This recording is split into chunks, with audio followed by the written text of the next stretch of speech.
Hey everyone, it's Tuesday, Brent's Hang Time. Thank you very much for tuning back in. I'm Brent Barnett with Gibraltar Hardware, and today we're going to be talking stands, flat-based in particular. What's two important things about the flat-based hardware? Tradition and weight, extremely light. Later on, we're actually going to go on location and visit a special guest. Check it out.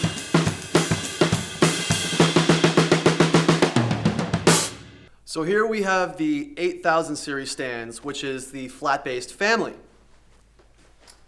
This is the 8609 boom stand, the 8610 straight stand, the 8707 hi-hat stand, and the 8606 snare stand. Let's talk about the cymbal stands first.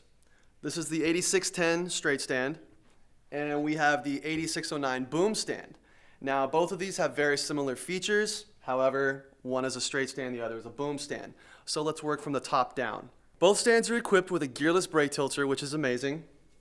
It's very smooth. You can position it at any angle. And what's even really cool about this is that it's equipped with an in case it happens memory lock. So, you know, sometimes a lot of you guys know that when you're playing, the tilter will loosen when you hit your cymbals over the course of your set, thus causing your tilter to fall and come crashing down onto your drum set, and then you lose your ride cymbal, and that sucks.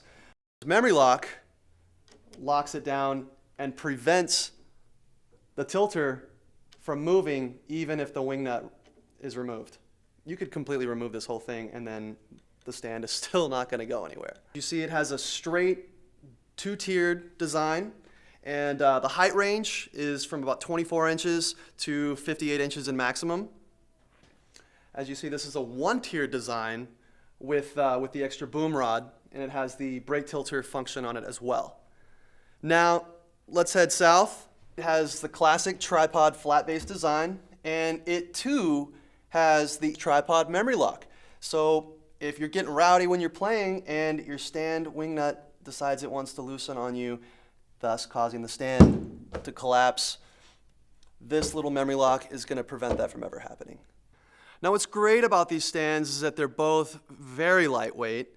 They each approximately weigh about 5.5 pounds, which is, probably around, 2 stands to 1 double-braced heavy-duty stand. So you could have, 5 or 10 of these stands and easily, lug them in and out of your car without killing yourself. So let's talk about the 8707 hi-hat stand. This is the new bad boy that we have out for the year. As you can see, it's got a completely new pedal board design, and it actually went to a true flat-based type of hi-hat stand, as opposed to the previous hi-hat stand model we had, which instead of having a direct drive mechanism right here, it had 2 bars that served as the drive mechanism. And, it was a cool stand, but it, kind of created a little bit of issues with players that would swivel their foot back and forth when they played. This completely rules all that out, because no matter which direction you press on it, it's still going to give you the same type of action. The direct drive mechanism is actually much cleaner than any chain drive mechanism that comes on other flat-based hardware. And this thing collapses and folds up very easily, very lightweight for transport. And it is equipped with that beautiful little memory lock, the tripod memory lock that prevents the stand from going kaplooey on you in case you have a really heavy foot. Lastly but not least, we have the 8606 snare stand. It's got a fine geared tilter, which allows you to get those fine, minute little angles that are so annoying to try to get with other tilters. And it has that wonderful little tripod memory lock. It adjusts from about 15 inches to 24 inches in height and weighs about 6 pounds. Okay, so now that you've seen the lineup, we're going to take a little road trip to Angel City Drumworks to hang with my friend Ryan, who uses these stands on a weekly basis. Okay, so we're here today in Burbank, California at Angel City Drumworks, and we're going to come chat with Ryan MacMillan, drummer for Elvis Monroe, former drummer of Matchbox 20. So let's go see what he's up to. Ryan, what's going on, man? Hey, what's up, guys? How are you? You about to just jam out? Fit finishing touch right here. Just in time, my friend. Awesome, man. Good to see you, brother. See you. Good to see you. How are you?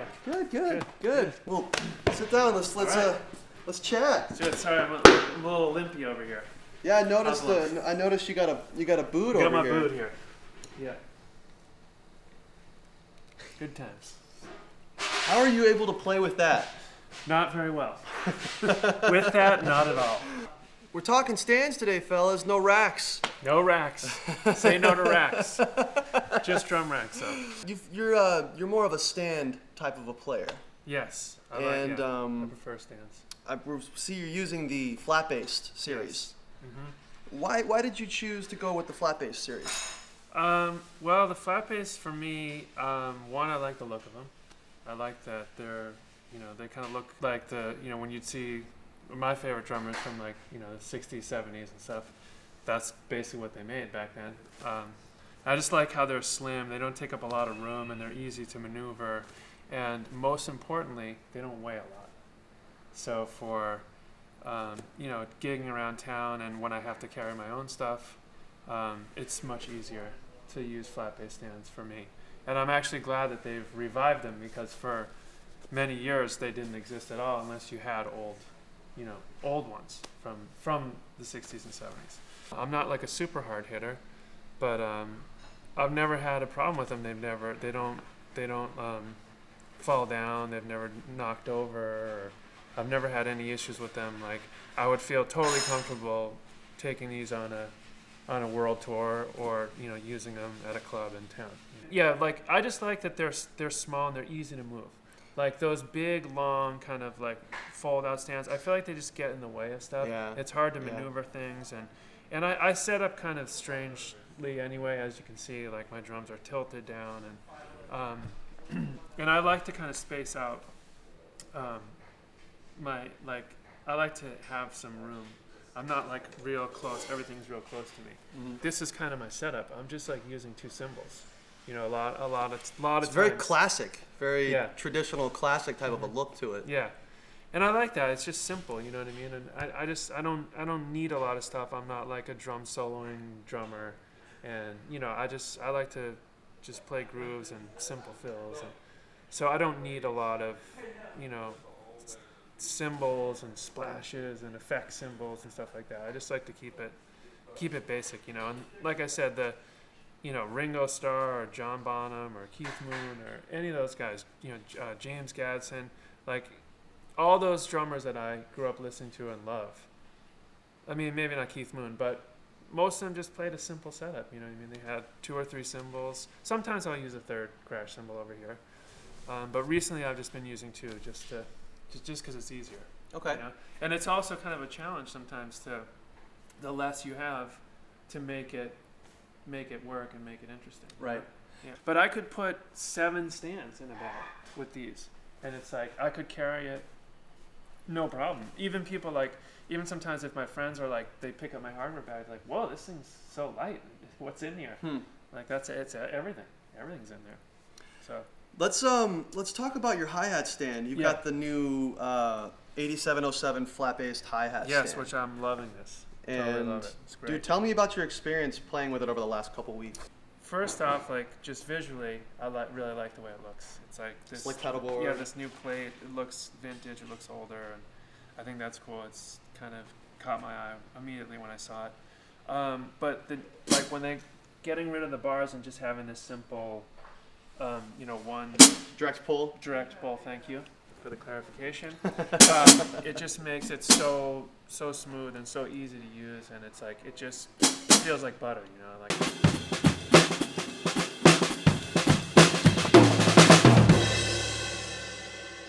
So you play a little something. Play a little something? All right.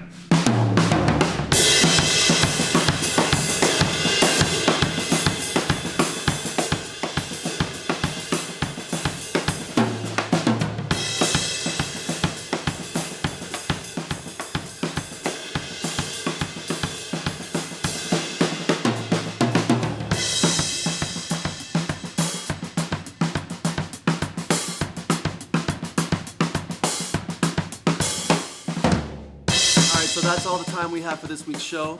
Remember to subscribe, like us, And leave a comment below and let us know what you think about flat bass stands. See you next week.